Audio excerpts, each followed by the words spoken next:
All right, one thing we got to talk about here, and I'm going to try to keep this short, but it's going to be easy to ramble on about this one, is the recent announcement by Ty Zanders making it apparent to everyone that was listening that Syracuse, we are in the toilet from a recruiting standpoint. We just lost 4 of our top 40 recruits over a 40-day period.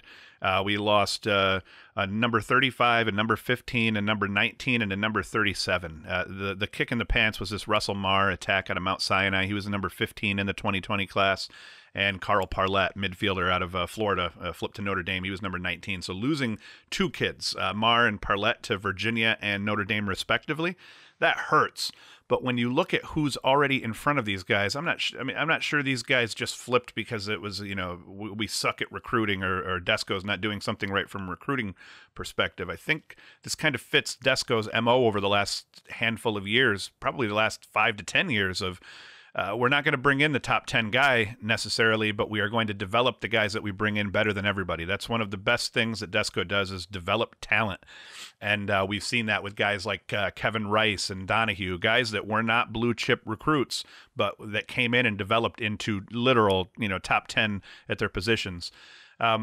So, from that standpoint, these young guys may not be decommitting as much as it's just a problem with our recruiting, and they may be decommitting because the writing on the wall is 2 of those 4 were probably going to get redshirted, and none of the 4 were going to see burn in their first year, maybe not even their second year. You look at guys ahead of these guys already.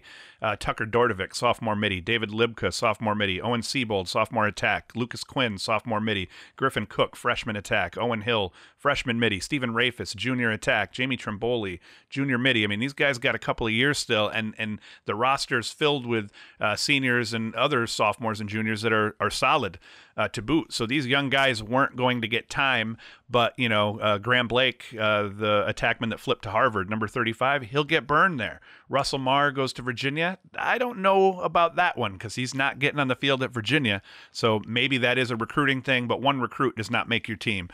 Losing Parlett to Notre Dame, he has a better chance of getting burned than Marr. Virginia's loaded with young talent at the attack and midfield, and Notre Dame not so much.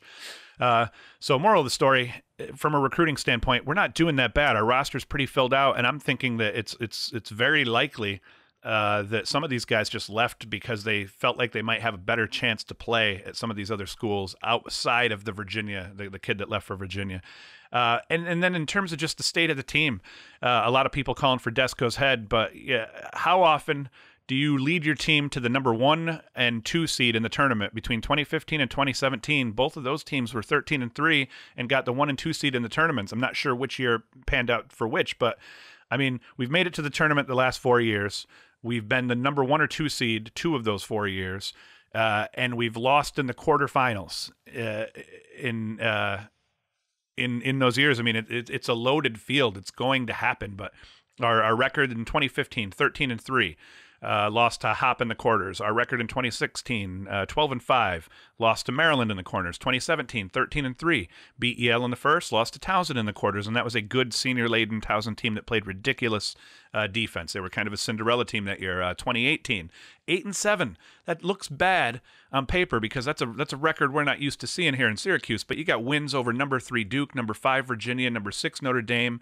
You got bad losses to 3 Albany, 15 Hop, and 16 Rutgers, but it is not like we were in the toilet. We still made the tournament that year. We just had a brutal schedule with a slightly young, kind of young team, as evidenced by the guys that I was just listing off that are returning. So I am not the guy that thinks Syracuse is in the toilet. We've got 3 really young guys, Griffin Cook, an attackman out of JD from the 2018 class. He was 25th. We got Peter Fiorini. He was 37th. We got Matt Magnan, midfielder out of Fox Lane. He was number 50. These are all guys that are freshmen right now, sitting at the queues waiting to play. And I feel like the depth of our roster and the strength of the team is partially the reason that we lost these 4 guys. Now, I could be proven wrong, and maybe I'm completely off base here, and Rick Beardsley or somebody who's angry, let me know. I know there's a lot of Cuse alum that would like to see a fresh face brought in as a coach. Nothing against Desco, but the reality is Desco wins games. He develops talent. He's still getting solid recruits. He's kind of rebuilding that network to the local guys. Getting some JD guys, getting some Victor guys. and things like that. So I feel like we're at a good place. We just have to give the team a chance to win in a very tough tournament. This is not the old school days where you make the tournament, you get to the Final Four.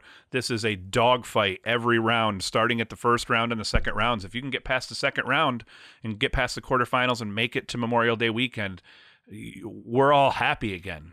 So let's stop freaking out. The wheels have not fallen off the bus. It's just a matter of a million different factors coming into play.